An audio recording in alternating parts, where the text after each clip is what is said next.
అమ్మ, కర్కాటక రాశి వారికి ఏ విధంగా ఉంది? కర్కాటక రాశి వారికి వ్యక్తుల సహకారం అనుకూలంగా ఉన్నప్పటికీ కూడా దూర ప్రదేశాల్లో ఉండే వ్యక్తులతో కలిసి చర్చలు జరిపి మీ యొక్క ఆలోచనలతో మీ యొక్క స్వయం శక్తితో అంటే మీ కృషితో ముందుకు వెళ్ళడానికి ప్రయత్నాలు చేస్తారు.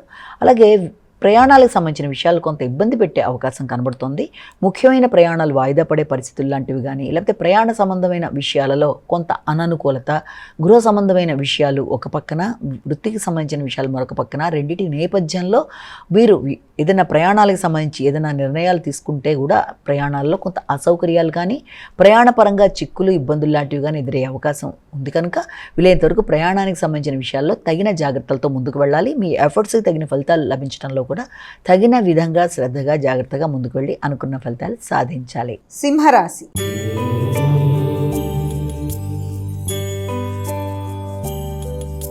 అమ్మ, సింహరాశి వారికి ఎలా ఉంది ఈరోజు? సింహరాశి వాళ్ళకి మాటల వల్ల ఇతరులతో ఇబ్బంది రాకుండా తగిన విధంగా జాగ్రత్తలతో ముందుకు వెళ్ళడానికి మీరు కీలకంగా ప్రయత్నాలు చేస్తారు. అవి చాలా వరకు అనుకూలంగా ఉంటాయి.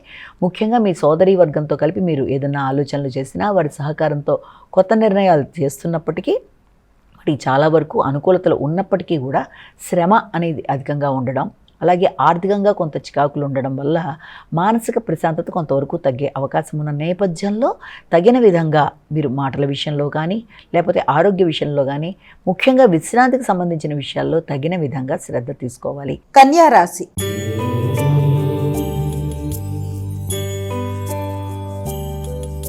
అమ్మ, కన్యా రాశి వారికి ఎలా ఉంది ఈరోజు? కన్యా రాశి వాళ్ళకి మీ మీద మీకు వ్యక్తిగత శ్రద్ధ పెరుగుతుంది. ఆర్థిక విషయాల గురించి ఆలోచనలు చేస్తారు. తండ్రి యొక్క సపోర్ట్ అనేది మీకు లభ్యమవుతుంది. వారి సహకారంతో ముందుకు వెళ్ళడానికి మీరు కృషి చేస్తారు.